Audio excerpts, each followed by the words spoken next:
Those days when I'm tired or worn out or just basically sick of the grind. What do I do on those days? I go anyways.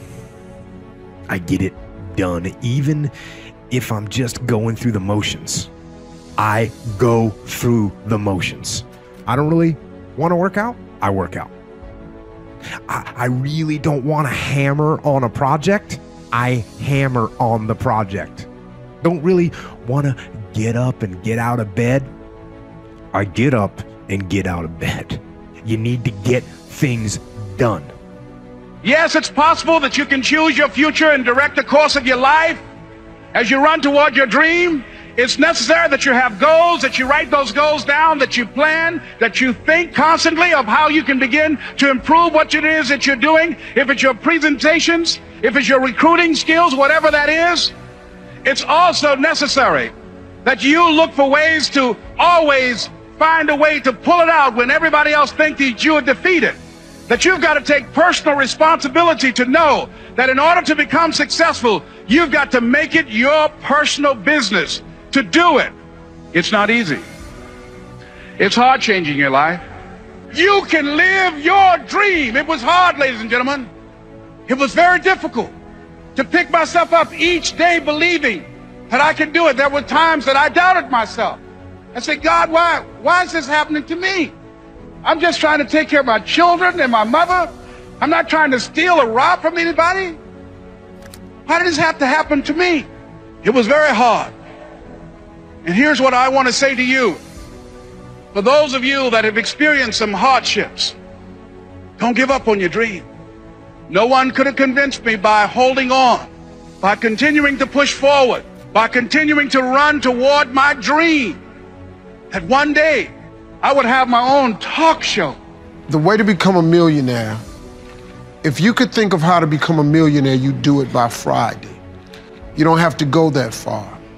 All you have to do is think of your God-given gift. All of you can do something somebody will pay you $10 to do.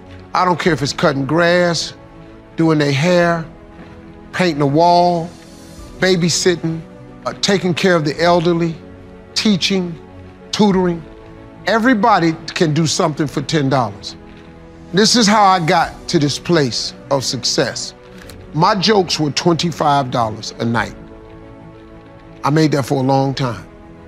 Whatever you do to make $10, this gift that God has given you at birth, because God never created a soul He didn't give a gift to. All of you have one. I don't care if it's frying chicken.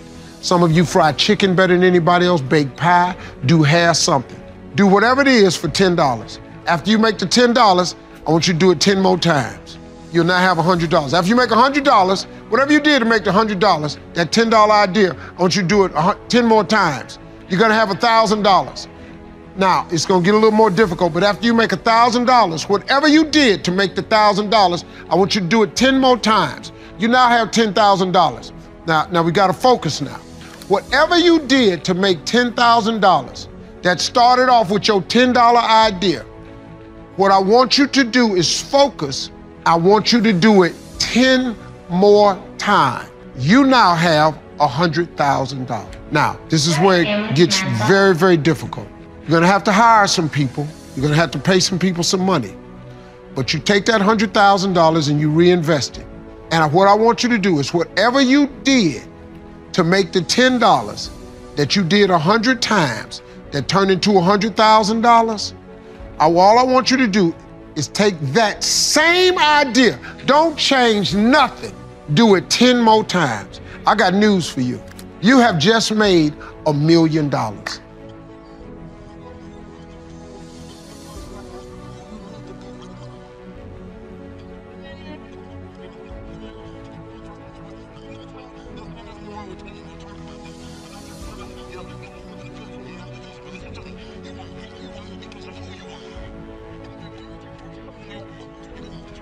I'll never forget the day I was like, yo, I'm ready.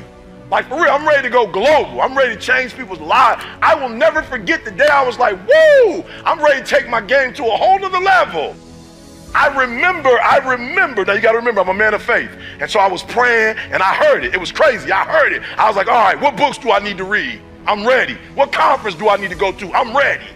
Just show me the book. I'm ready. Show me the conference. Take me to the guru. I'm ready. Just show me what I need to say. My resolution, my goal, my outcome for this month, this week, this year is to lose X number of pounds. That's okay, but it's not very compelling. It has to be a compelling vision. It's got to have something that has the power to pull you, not something you have to push yourself to do. Those are two different kinds of motivation. Push requires willpower, and willpower never lasts. What will last is pull.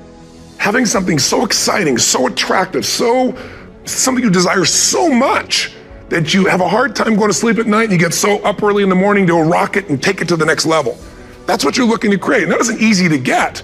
But one of the reasons we do seminars and events and we say, why do that? Why not just read a book or something? Is because when you get in an environment where you're with people that are being put in a peak state, like when you're going to a sporting event, if you watch a sporting event at home, it might have a certain level of excitement. But when you're in a stadium with 50,000 people, suddenly it has a whole different level of intensity. And we feel that. And the bottom line of our follow-through comes down to our emotional intensity.